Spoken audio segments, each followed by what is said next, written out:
Hello, freaks, geeks, degenerates, and basement dwellers. Welcome to the War Zone. I'm Scruffy, and this is Skruffytalez.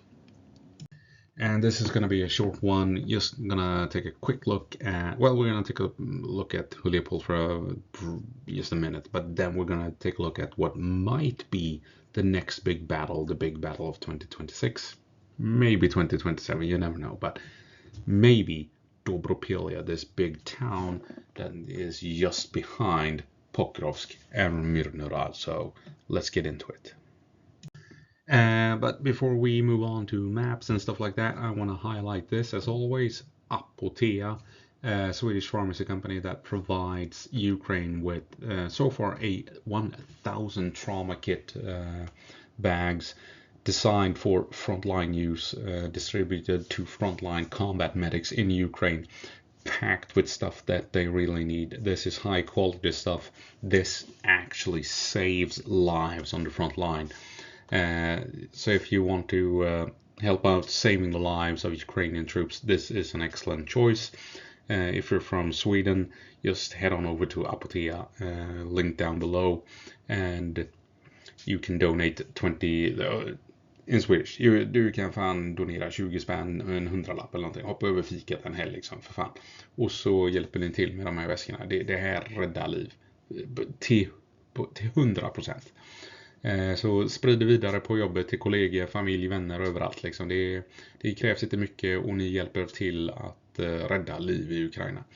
And moving on, if you're outside of Sweden, you can go to my Patreon, link down below, and I will happily forward your donations to Apotea for you if you want to help out with this. So international audience, you can click my Patreon, and Swedes, för fan, en 20, en 100, och så räddar ni liv i Ukraina. Right, that's it, let's move on. No, I lied because I just realized it, so I need to highlight this. It says here that they have received feedback from Ukraine, and each one of these bags on average rescues 7 lives, right?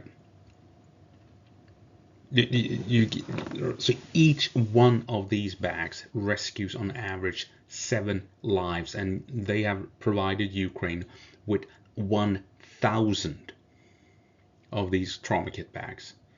7,000 lives have been saved with these trauma kit bags from Apotea. And they describe the things I've been talking about for ages here, that you can't receive aid in that first critical hour due to the drones hunting down all medevacs, so they're going to be stuck in the trenches for hours, maybe even days, and they need these bags to keep them alive through those hours, through those horrible, horrendous days in the trenches on the front line before they can be evacuated from the combat zone. Each one of these bags rescues on average 7 lives. This is real. These bags have an impact. So please do what you can and help out with this. Thank you.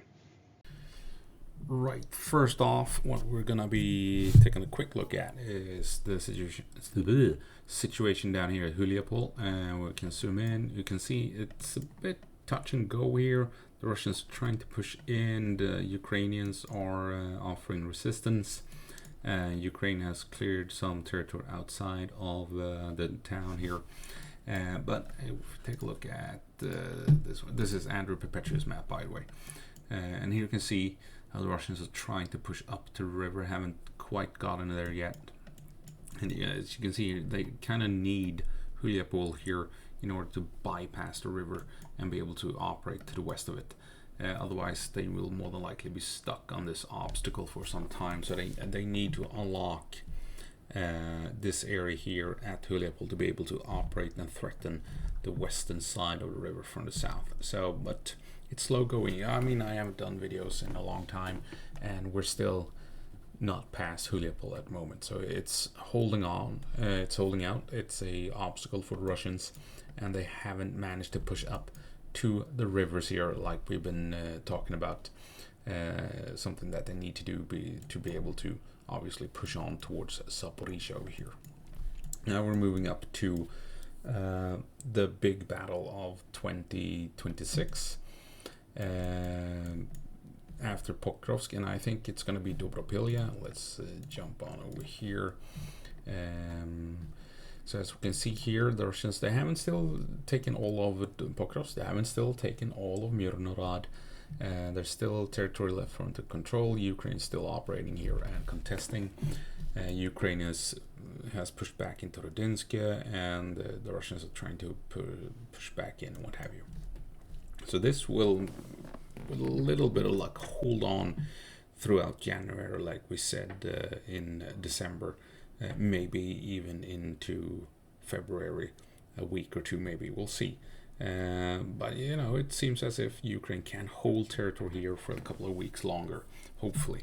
And when that is over, then Russia will begin pushing towards Dobropillia. Take a look at this, a second Dobropillia, a small village south of this city or town called, being a mailman in Ukraine must be hell. But Dobropillia will be the next big thing, obviously, right after Pokrovsk. And here you can see how the Russians haven't taken all of Pokrovsk or Mirnorad. And I mean, if you take a look at these two towns and moving up, you can see Dobropillia is a big obstacle. And zooming in, we can see here you have a river that will be very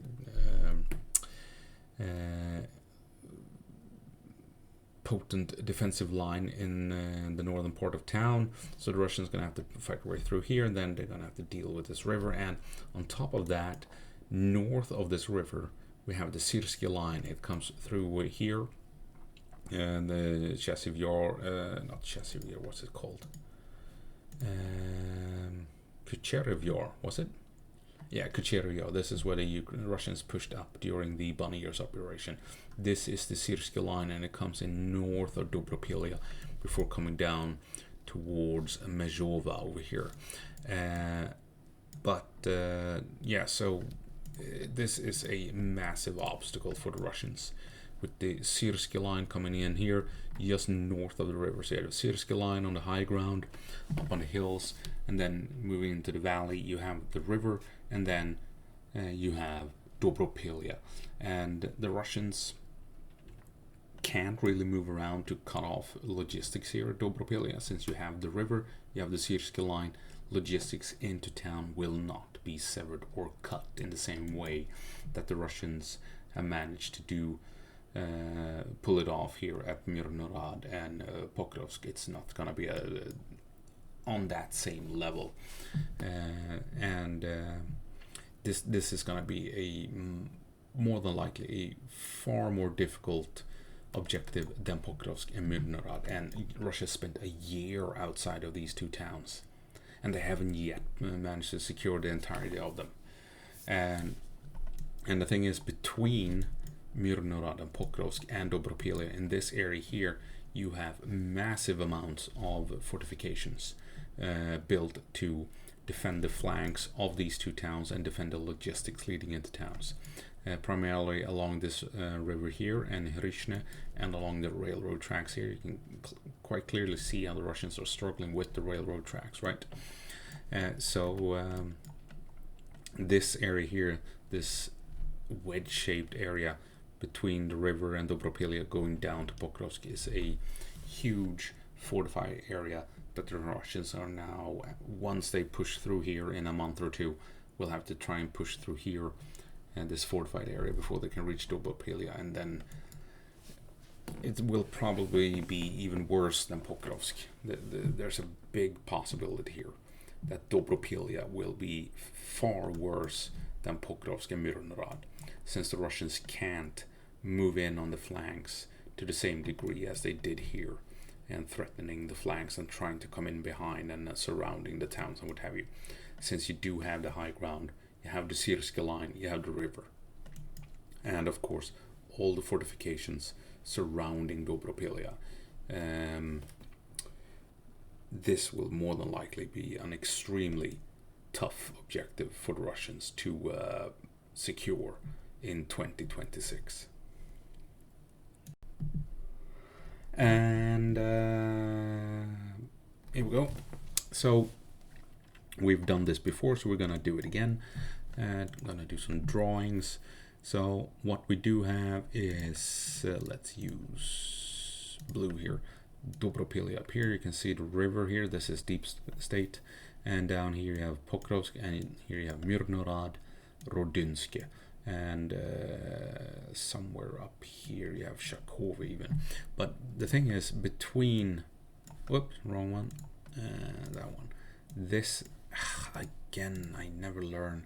This area here is fortified like crazy, and well, in order to protect the logistics leading into Myrnorad and Pokrovsk. And it goes up this way as well. And as we saw with the bunny ears operation, the Russians did try and push through here, through Rodynske, to come in north of Pokrovsk and Myrnorad, and this push failed. And then we saw this push. These two assaults happen at the same time. This push was more successful, obviously, so this is what everyone was focusing on. This one failed completely. They pushed past Rodynske. They did send some infiltration units over here, but nothing came out of it. Complete failure. And then the Russians tried to push up here. The problem is, though, north of Dobropillia you have the Syrski line, the wrong colors all the time. This formidable defensive line that goes up this way towards Kramatorsk and Sloviansk, and this area here is a huge hub of defenses, and the Russians did manage to infiltrate, but they couldn't establish a presence because it is a heavily fortified area, and the Ukrainians pushed in and pushed the Russians out. And the Syrska line continues down to Meshova and then over here. So here at Pokrovsk, the Russians have tried to come in from the north. They have tried to push up through Kotlina to cut all the logistics leading into these two towns, and they have failed.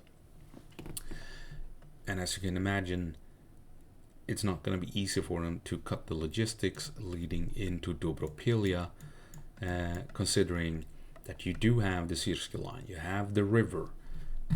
River is located here, unless it's, in case it escaped. And what, Jesus Christ, what's the wrong here? And in case it escaped anyone, you have the river here, right? So how the hell will the Russians cut supplies leading into Dobropillia, this fortified town that is built into the defenses here of the Syrska line? You have the massive Syrska line hub right here to the east that will prevent the Russians from outflanking it this way. These defenses and the river and the Syrska line will prevent the Russians from coming up to the west. My gut feeling is that this will be an even far worse situation for the Russians than Pokrovsk and Myrnorad. How long will it take them to reach Dobropillia? I don't know. Anywhere from 6 months to 12 months would be, who knows? It could take them the entire year. You never know. It's going to take them months to push through here, and then just like at Pokrovsk and Myrnorad, it's going to take them a year to make any headway in this town. And I'm thinking this is going to be far worse than anything we saw down here. The casualty figures will be horrendous for the Russians at Dobropillia. This will be the big battle of 2026, potentially 2027. Russia will try for Konstantinivka, yes. This will happen. Lyman, yes, that will happen. But the big defining battle, I think, will be Dobropillia. Just like Pokrovsk became the defining battle of 2025. And the question is if the Russians can keep fighting battles at this scale, like Pokrovsk and Myrnorod. They're going to have to do it at Konstantinivka, all the way through all of the fortress belt, all the way up to Kramatorsk and Sloviansk. Definitely going to have to do it at Dobropillia. And all the while, the Ukrainians will keep blasting Russian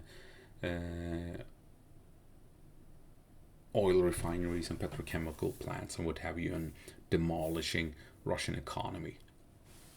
So the question is if 2026 might actually be the year that breaks the Russian back. Sorry. Due to battles like Dobropillia and Konstantinivka. Because I don't think the Russians have it in them to fight battles like this over and over again.